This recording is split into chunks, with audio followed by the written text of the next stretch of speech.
കൂത്തുപറമ്പ് താലൂക്ക് ആശുപത്രിയിൽ എത്തുന്നവർക്ക് കൈത്താങ്ങായി human rights federation സംഘടനയുടെ നേതൃത്വത്തിൽ ആശുപത്രിയിൽ പ്രവർത്തിക്കുന്ന ഹെൽപ്പ് ഡെസ്കാണ് ഇവിടെ എത്തുന്നവർക്ക് ആശ്വാസം പകരുന്നത്. ഹെൽപ്പ് ഡെസ്കിന്റെ സേവനം 4ാം വർഷത്തിലേക്ക് കടന്നിരിക്കുകയാണ്. കേരളം, തമിഴ്നാട്, കർണാടക തുടങ്ങി വിവിധ സംസ്ഥാനങ്ങളിലും ഗൾഫ് രാജ്യങ്ങളിലും നാഷണൽ കമ്മിറ്റികൾ ഉൾപ്പെടെ പ്രവർത്തിക്കുന്ന സംഘടനയാണ് ഹ്യൂമൻ റൈറ്റ്സ് ഫെഡറേഷൻ. ആശുപത്രിയിൽ എത്തുന്നവർക്ക് ഹെൽപ്പ് ഡെസ്കിലൂടെ ആവശ്യമായ മാർഗനിർദ്ദേശങ്ങളും മറ്റ് സഹായങ്ങളും നൽകുകയാണ് ഇവർ. ഇതിനൊപ്പം ആശുപത്രിയിലെ തിരക്ക് നിയന്ത്രിക്കുന്നതിലും സംഘടനയിലെ വളണ്ടിയർമാർ സജീവമാണ്. കേരളത്തിലും തമിഴ്നാട്, ആന്ധ്ര, കർണാടക ഇങ്ങനെ പല സ്റ്റേറ്റിലും വർക്ക് ചെയ്തുകൊണ്ടിരിക്കുകയാണ്. അതിന് പുറമെ ഗൾഫ് രാജ്യങ്ങളിലും കമ്മിറ്റിയുള്ള ഒരു നാഷണൽ കമ്മിറ്റി അടക്കമുള്ളൊരു സംഘടനയാണ്.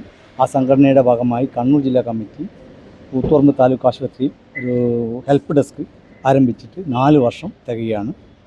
അപ്പോൾ ഞങ്ങൾ ഡെയിലി 3-4 ആൾ വരും. ഡെയിലി ഇല്ല, ആദ്യം തിങ്കളാഴ്ച മാത്രമായിരുന്നു.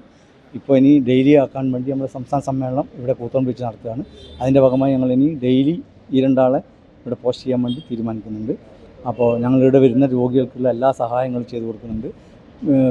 കാഷ്വാലിറ്റിയിൽ ഒരാൾ സ്ഥിരമായി നിന്ന് വരുന്ന പേഷ്യൻറ്റിനെ വീൽ ചെയറിൽ കൊണ്ടുപോയി ഹോസ്പിറ്റൽ ഡോക്ടറെ കാണിക്കാനുള്ള സംവിധാനം ഏർപ്പാടാക്കുന്നുണ്ട്. അതുപോലെ തന്നെ ഡോക്ടറെ ഒ പിയിൽ ഉള്ള തിരക്ക് നിയന്ത്രിക്കാനും ഒ പി ഷീറ്റ് കൊടുക്കുന്നതിൻ്റെ തിരക്ക് നിയന്ത്രിക്കാനും ഞങ്ങളുടെ മെമ്പർമാർ സർവാധികം ശക്തമായി അവിടെ നിലയുറപ്പിക്കാറുണ്ട്.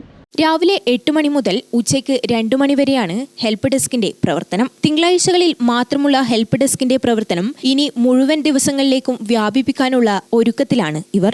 അതിൻ്റെ 4ാമത്തെ വർഷം തികക്കുന്ന ദിവസമാണ്. അതുകൊണ്ടാണ് ഞങ്ങൾ ഇങ്ങനെയൊരു മീഡിയയിൽ മുന്നിൽ വരാൻ കാരണം. അപ്പോൾ ഇത് ജനങ്ങൾ നമ്മളോട് സഹകരിക്കാൻ വേണ്ടി കൂടിയാണ് നമ്മൾ പറയുന്നത്.